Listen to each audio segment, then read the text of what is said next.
So I've got a couple of things I can show. Where are we gonna? We could continue that. Are you Sorry. doing functional at work or? When nobody's looking. Usually though, I do C#, TypeScript, and Lua. But yeah, C# when nobody's looking.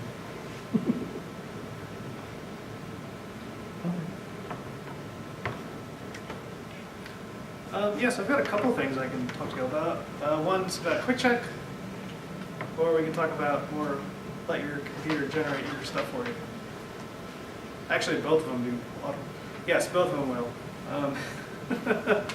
So recently, Tony over there, myself, and a couple other guys, we ended up putting on DFW Code Camp, and this was basically a day and a half of people learning HTML, CSS, and JavaScript, and just very basic things, right? Like, if you don't know what these are, this is the class for you. Like, if you want to make something really basic, this is the class for you. If you know just enough HTML, CSS, JavaScript, this is not the class for you. All right? It's for people who don't know anything, and they're not sure where to start, what the terminology is, what this looks like, all that kind of stuff. So it was fun. It was good. We met a lot of people, and quite a lot of folks walked away with some knowledge. So that was nice. How many folks showed up? Like 20 something, I want to say. Wow. So what was kind of the age range and backgrounds? Yeah. That's really interesting. Sorry. Do you know what the age range and stuff were? So we had some kids that were nine-ish years old. We have some adults that were 40 and older. We had, I mean, it started off really heavily weighted towards 40 and older, but then it really quickly started evening out, and we had a fairly even distribution between 20s, 30s, and 40s, and then a couple of younger kids. So surprised. Yeah. That's really cool. So as part of this, I was like, since we're doing HTML, CSS, JavaScript, nothing particularly fancy. I was like, I want an easy way for us to manage our content and also to have the students sort of like access it really easily. And I'll kind of give you a little bit of, I guess I'll just talk about how this sort of worked. So what I ended up building is just a little text editor. I didn't build a text editor. I pretty much use the Ace text editor out there. Just leverage, like I said, I'm lazy. I don't like writing stuff unless I write, the better it is, I think. So I just leverage that. And basically all I'm doing down here, this guy's just an iframe. Before we say, oh no, this is a very basic HTML, CSS course, it doesn't really matter. So pretty much anything you pop in here and you say send code or whatever, it ends up punching it down in this iframe there. Nothing particularly fancy. On the left-hand side, we've got a list of stuff, content we can load, and we can just do things with. The image one is nice because it's cats and dogs. Everybody likes cats and dogs and R2D2. So, just really simple stuff. So, I was like, this is good for us to manage our content. But more importantly, what I was thinking was, what would be nice is if we're typing our stuff in here, we can execute it on the client's computer as well, the students. So,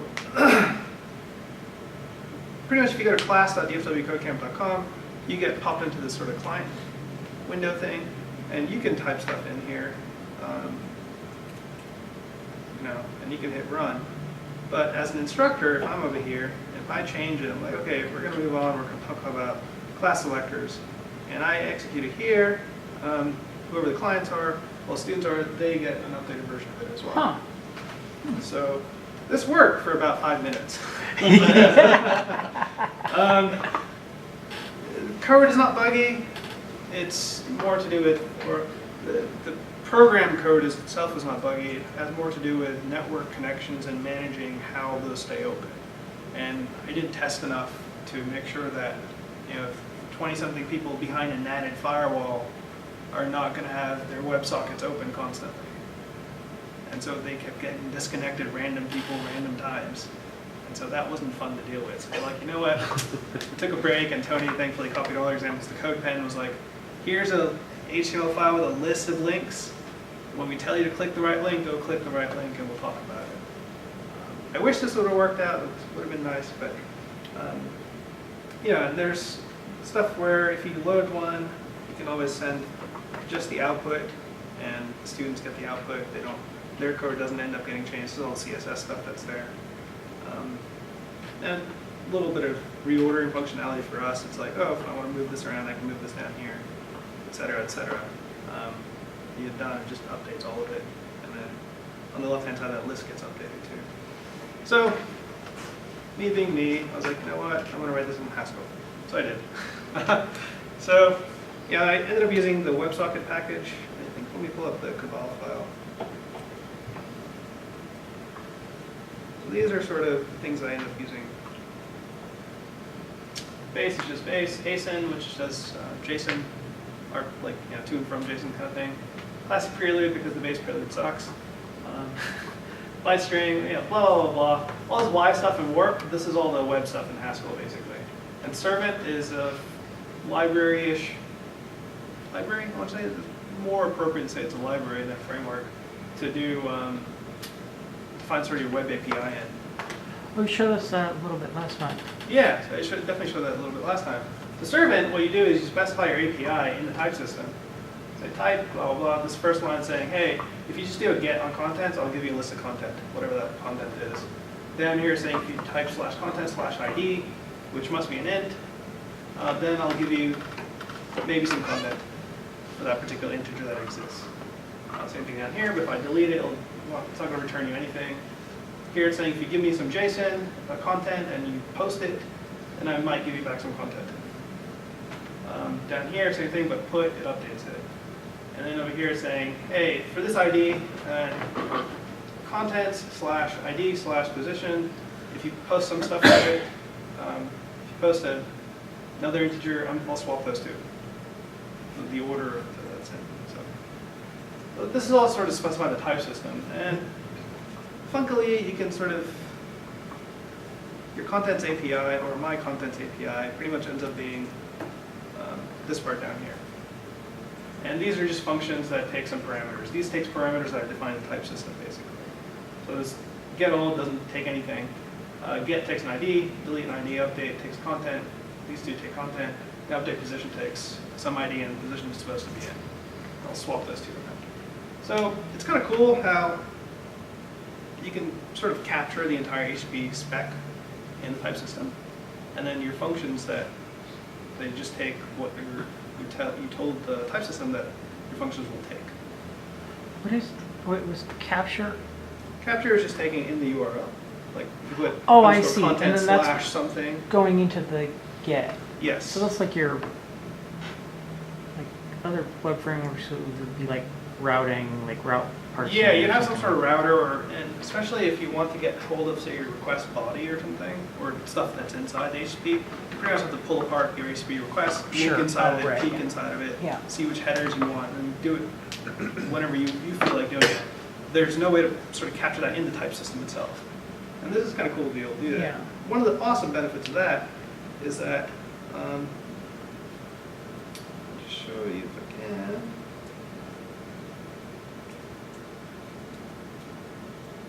Is it generated all the JavaScript interaction that I needed to. I didn't have to write a line of JavaScript. Yes, it's duplicated. Yes, it's not pretty, but it's free. Because I specified my API in the type system, it was able to, or servant has some additional sort of helpers that can generate my JavaScript code for me. So I never wrote the JavaScript API. I just ended up using it, which is kind of neat. You can generate stuff for C#, you can generate stuff for Swagger, generate stuff for a few other languages, which is really cool. But the cool thing is, you don't have to implement the API type at all. You don't have to provide functions. You just don't have to provide it. As long as it's in the type system, it can derive all this information for you. So that's kind of neat. Hey, John. Yeah. I was just curious, does it have anything for cross-browser compatibility, or is it like built into that? I don't think this one does specifically. It's just the very basic XML HTTP request. But there is on Hackage. I wish I didn't have to ask that question. No. No, I mean, because I wish the browsers were all Yeah. implemented spec. So in servant-js, if I go back, the docs are never up to date on freaking Hackage. I don't know why, they're always running behind. Okay, good. But yeah, there's stuff that generates Angular-specific stuff with services. Okay. Axios, which is a generic sort of JavaScript XHR library.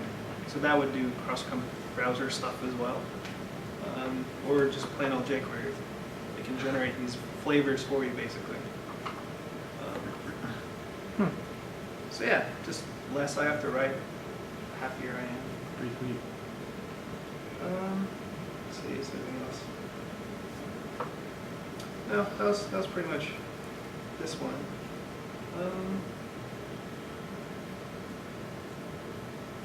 The WebSocket stuff is not particularly interesting.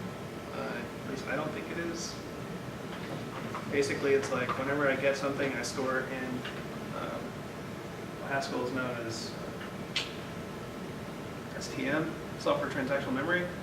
Just because I was like, I don't want to write anything to do with threads. I don't want to write semaphores. I don't want to do anything. Just give me the STM box, and I'll just use the box and stick stuff in there. You can take care of managing conflicts or whatever it is. Just do it for me. I don't really care. Using it's actually very easy. Like the API is quite small. The surface area is very tiny. The documentation is pretty good. So when I was hearing, I think I can't remember what Simon Payton Jones who said, or somebody who runs sort of the GSC thing. They said when they decided to bring in software transactional memory, it's something like 600 lines of C code, and they did it in a weekend. So I was like, shit. It didn't even take them that long to do it. So it's like, okay, that's cool. Do you know if we have hardware support for STM now? I don't know. Honestly, don't know. That was definitely a thing back 10, 20 years ago that people were talking about.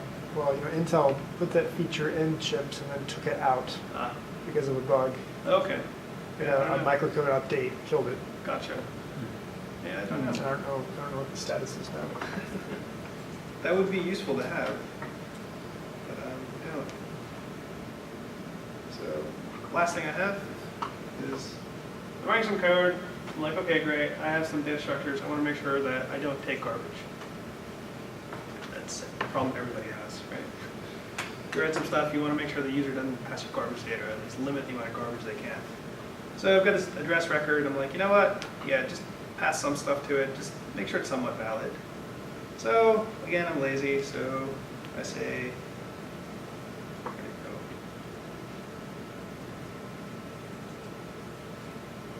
Like, you know what? I'm going to use QuickCheck because QuickCheck is awesome.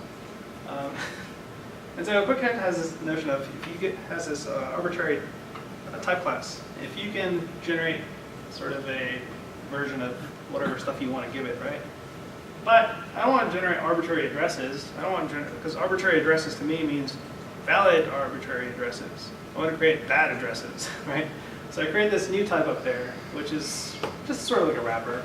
And I'm just saying, okay, I'm going to make it bad as a constructor and get bad as a function inside of it that returns the type, whatever the polymorphic type A is up there. So I'm like, okay, for arbitrary bad addresses specifically, generate an arbitrary structure where the address street 2 is always empty for whatever reason. I don't know why I chose that. And the street is such that the length of the street, if it's less than 2, that means it's bad. And apparently everything is very minimal that I ended up putting. And so if those are the cases, if we have really shitty data, then that's a bad address. That's a definition of a bad address. And then I sort of did the same thing for bad fee schedule, but just random things that I thought were, if it's like this, then it is bad. Those are my bad examples, basically. In QuickCheck, you can also say, hey, you can get bad emails from this list. These are examples of bad emails. And I'll just use that list and do stuff with it. And so once you have bad everything, then it's time to go run it. And so running it's pretty simple. It's like, hey, this is my proper address, this should be successful, and that one passes. And in this case, this is the QuickCheck property. It says it should not validate the address. So I'm saying, hey, validate the address of get the bad address out of it, and basically here. And saying, hey, this failure should have a list of 5 fields that say, hey, these 5 things have bad things inside of it. That's all I'm saying. So I'm basically specifying declaratively this should fail. I'm not creating examples. I'm just telling, hey, QuickCheck, just go generate the crap I told you to based on my specification. So it just kind of goes and does that. And I did this for pretty much said all the addresses I thought were crap. And so the nice thing is then all I have to do is type test. And you see all these numbers down there that incremented basically. So run it again. That count stuff, it basically generates all the bad crap data for you at runtime for when it's testing. So by no means is it necessarily exhaustive, but it is better than writing stuff. So that's pretty much it. So I have some code I can show you. Yeah. So was the things with arbitrary, was that where it was generating? Yes. I don't know if I understood exactly what these were doing. So arbitrary is a type class, right? The type class which has one function says arbitrary. And the function arbitrary over here belongs to that type class that says, okay, inside of it, you must give me an example. Ah, okay. And the example, you can generate like these fields over here, address, street, city, state, belong to this record address. And I'm just saying that, hey, arbitrary is a monad, I'm pretty sure. Yes, it must be a monad because it has do in front of it. And I'm saying, hey, such that arbitrary length is less than 2, it basically generates the street over here, Oh, yeah, okay. right? And the same thing with city, state, post, stuff like that. And then over here, I'm saying, hey, generate invalid day. Invalid day is this function over here. The cool thing is you can give it a function that specifies true or false, and it'll feed it information and figure out which one to use, basically, true or false. So in this case, invalid day must be true.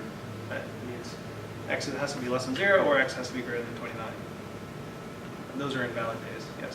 What's going on with the return $bad address, the braces and the dot? Yeah, so that's just a shortcut for, like, these are all the names of the records themselves.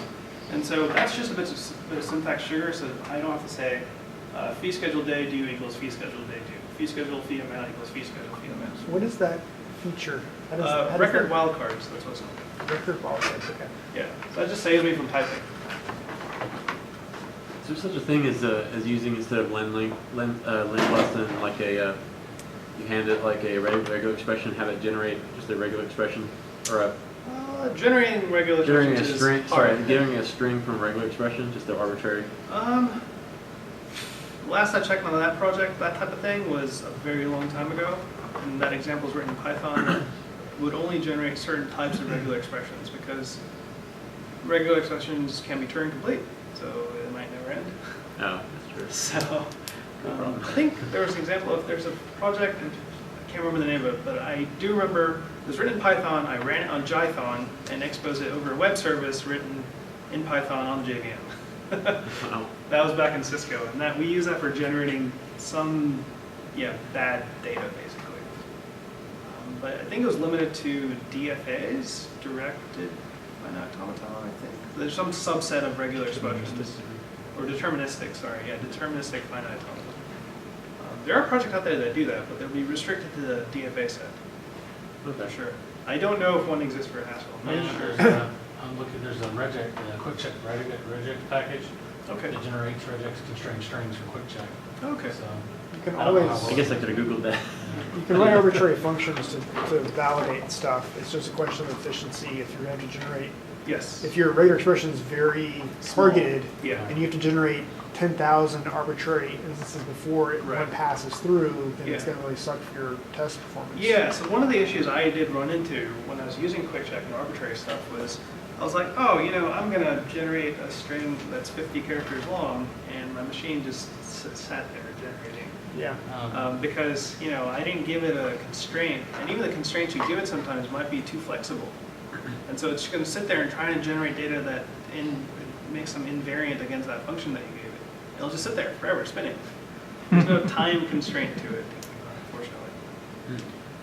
And if you go too narrow, I don't remember what it is in QuickCheck, but I ran into it in FSCheck, which is that sharp, they just ripped off the QuickCheck stuff. So, but there's I can't remember what that warning is. It goes ahead and runs the test, but it tells you that, hey, I exhausted this, and like, I exhausted the examples in 20 because this is so, like, Oh, yeah. you know, I tried to run 100, but there was no point, so Right. I just gave you 20. Like, Yeah. but I forget what they call that, but it lets you know at least. And I That's think great. QuickCheck in Haskell will alert you to the same kind of thing. Yeah. Writing the validation stuff was actually way easier than I thought. Go to validation. So for instance, no, not that. Yeah, I ended up creating a couple of combinators, like just min length, exact length, etc.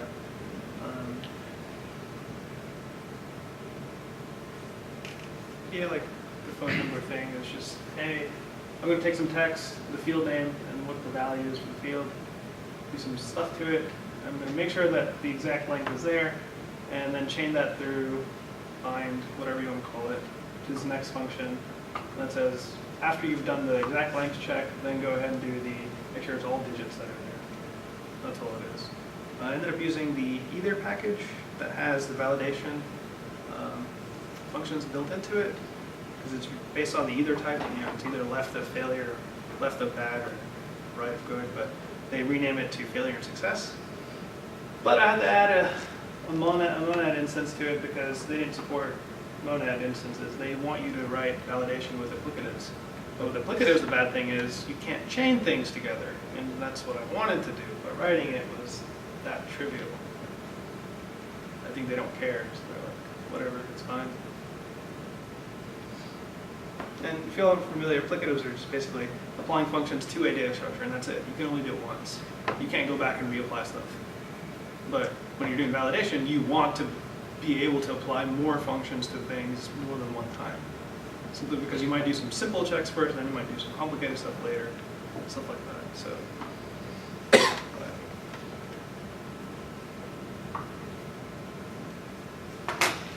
so far, finding Haskell to be interesting and fun.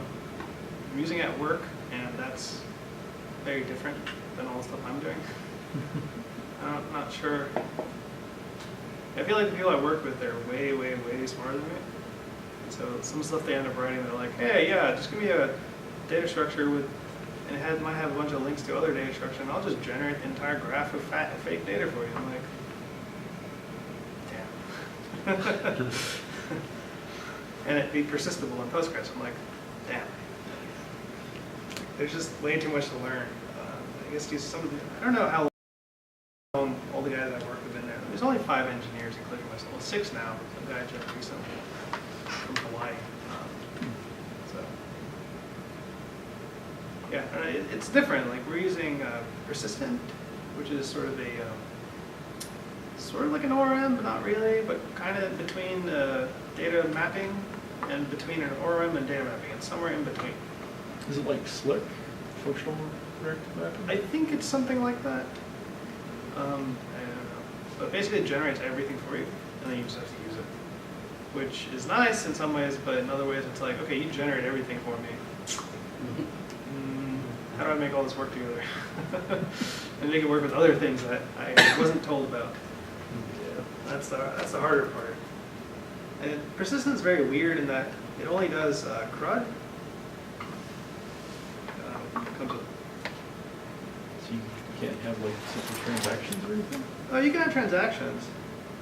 Persistence on the ESOD web framework, but pretty much it only supports CRUD. It doesn't do joins, which is weird. But there's another library called Escalito, which does joins for you. So you have to bring Escalito on top of persistent to do your joining. So that's simply because persistent supports multiple backends. So it does Redis, Memcache, MySQL, Postgres, does like 5 different, 7, 8 different things. And so because of that, there's no notion of what does a join mean. So it's interesting. To be able to not write SQL is cool, but it has a learning curve. Now, is the join library, is that part of the same group of people, same Yeah, kind of, so they just separated that out, which is nice. If you Yeah. don't need it, I mean, right. you're just storing stuff, then you may Yeah. not need everything else to pull in, right? Yeah, they kind of keep it in tandem. Yeah, Yep. okay. So I haven't learned too much about it just yet. I just read this page. It's quite a long page, it goes through a lot of stuff. It's neat, but I haven't I kind of need, I feel like I need to have practice writing it from scratch. And that's how I might learn a bit more, instead of just, when I'm in the code base, I'm like, hey, GHC mod, tell me what type this is. It's like, oh, this is that type, it's not this type that you're expecting. Like, okay, thanks. So I don't have to write anything from scratch. Go with YOLO. Kinda, but then the compiler's like, oh, you did that wrong. So that works sometimes. I don't know, it's cool.